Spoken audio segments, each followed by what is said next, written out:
Bonjour à toutes et à tous. Aujourd'hui, on va faire un nouveau chapitre, les fonctions trigonométriques. Fonction pseudo-sinus, fonction pseudo-cosinus. Comment je suis arrivé à faire ce travail? En première année à l'université, je me souviens, on avait fait les fonctions partie entière de x, c'est-à-dire les fonctions en escalier. Moi, je n'étais pas convaincu de ce travail. Faire une fonction, c'est avoir le calcul différentiel, intégral, etc.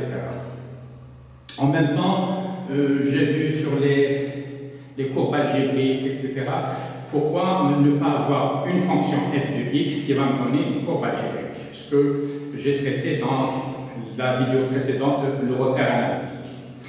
À ce moment-là, donc, aux environs de 1976-77, 78 comme ça, j'ai inventé des repères. Je me souviens, j'ai inventé des repères, par exemple, un repère luptique. Repère luptique, fonction luptonome, croissante, décroissante, etc. C'est un travail que j'ai soumis à l'université d'Alger en 1984. J'ai donné le travail au professeur Khelati. Oui, la réponse était la suivante. Je vous retourne votre manuscrit que des enseignants ont lu. Il semble que ce travail sort du cadre des préoccupations actuelles des recherches mathématiques. Aussi, il vous est fortement conseillé de consulter la documentation existante. Mais je pouvais, avec ce repère, tracer par exemple la courbe, le croissant lunaire, une étoile, etc. Mais simplement, j'ai buté sur le calcul différentiel. Je ne pouvais pas calculer les dérivés. Ensuite, ça c'est en 1984, 1986, donc presque 40 ans. Et j'ai envoyé aussi à Henri Cartan, le grand Henri Cartan. Il me répond, voilà Henri Cartan, j'ai bien reçu votre lettre du 30 août ainsi que les deux textes qui l'accompagnaient, géométrie et analyse. Je crois comprendre que vous trouvez un certain plaisir à réfléchir par vous-même à quelques problèmes mathématiques et à leur trouver des solutions. Ma première impression est que les résultats que vous avez obtenus n'apportent rien de nouveau. Mais ce n'est qu'une première impression, etc. À la fin, il m'écrit il faudrait que vous utilisiez une encre vraiment noire et que vous formiez correctement vos lettres et les indices. Ou alors que vous m'envoyez un texte d'orthographie. En ce qui concerne la géométrie, précisez bien les constructions faites, sans vous contenter de renvoyer une figure, et soignez les notations. En ce qui concerne l'analyse, dites dès le début les hypothèses que vous faites sur les fonctions G1, G2 et F. Je ne me souviens pas du travail, je l'ai perdu. J'ai perdu ce travail. Même, donc, quelles sont ces fonctions, qu'est-ce que j'ai fait en géométrie, je ne me souviens pas. Gustave Choquet. Votre lettre semblait annoncer des méthodes mathématiques nouvelles. Je ne les ai pas trouvées dans les 13 pages de votre article. Je n'ai trouvé qu'une application de la géométrie analytique à l'étude d'un repère du plan, qui ne semble pas, à ma connaissance, avoir été beaucoup étudié et qui n'est d'ailleurs pas très commun, moins en tout cas que le repère orthogonal utilisé en général. À la fin, il me dit « Votre intérêt pour la recherche mérite mieux et je ne puis que vous conseiller de vous documenter et de travailler auprès des mathématiciens de l'université d'Alger, sincèrement. » L'essentiel, j'ai reçu des réponses d'un géant de mathématiques comme Henri Cartan. Bref, mais ce travail, ces travaux, je les ai perdus.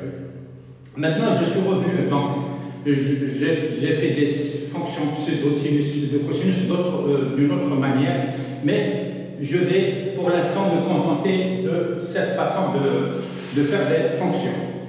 Oui, quand on a étudié la même chose, les fonctions, on dit que la fonction, c'est toute application qui associe un antécédent x, une seule image, au maximum une image, 0 ou une image. C'est les points, on parlait de points.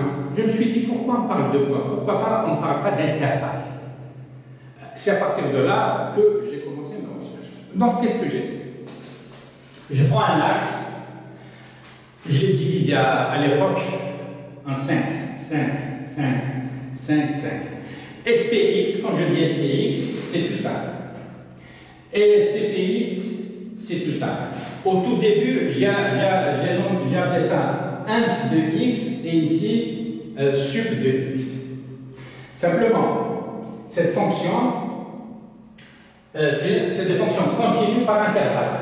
Elles sont continues par intervalle, les deux. Simplement, SP5K, c'est 0.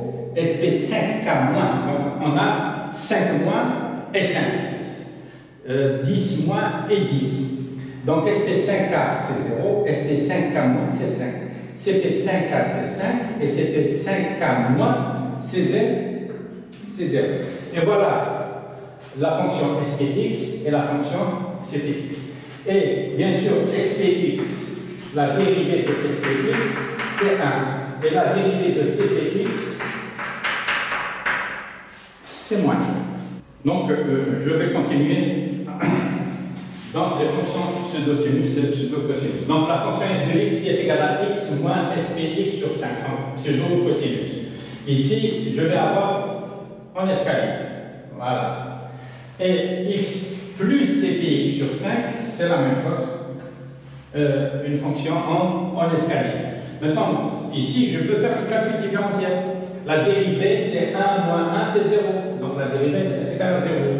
Et ici, c'est la même chose. 1 moins 1 égale 0. La dérivée est égale à 0. Bien sûr,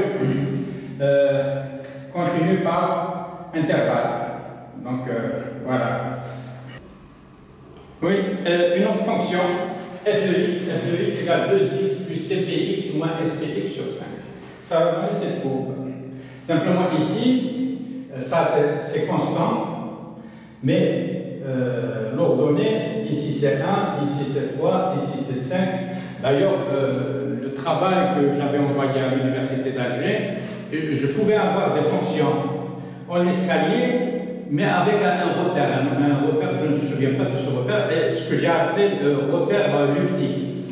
Et fonction luptonome. Ça veut dire ici, ça, j'ai appelé ça luptonomie. Luptonomie horizontale et luptonomie verticale. Horizontale, elle est constante. Et luptonomie verticale, ici, elle est quoi? Croissante. Donc, je peux avoir une luptonomie croissante ici et ici constante. Croissante les deux, décroissante, je peux avoir une infinité de fonctions de ce genre. Maintenant, je prends la fonction f de x égale cosinus x plus cpx sur 5pi. Voilà la courbe. F de x égale cosinus x moins spx sur 5pi. Voilà la courbe. F de x égale sinus x plus spx sur 5pi. Voilà. F de x égale x plus cosinus x plus cpx sur 5. Voilà. Bien sûr, il y a toujours des discontinuités. Discontinuité, donc, soit si elle est continue ici, elle n'est pas continue ici. Elle est continue ici, elle n'est pas continue ici, etc. La même chose. Donc, voilà, avec x plus cosinus. Et si je mets f de x égale x fois cosinus x plus cpx sur 5 fois pi, ça va donner des segments. C'est comme une droite, par exemple, y égale à x, je la divise en des segments égaux, par là et par là. Voilà, donc aujourd'hui, j'ai fait, en général, c'est des segments de droite, c'est des droites, des segments de droite, il n'y a pas de courbe. La prochaine fois, on va passer à autre chose.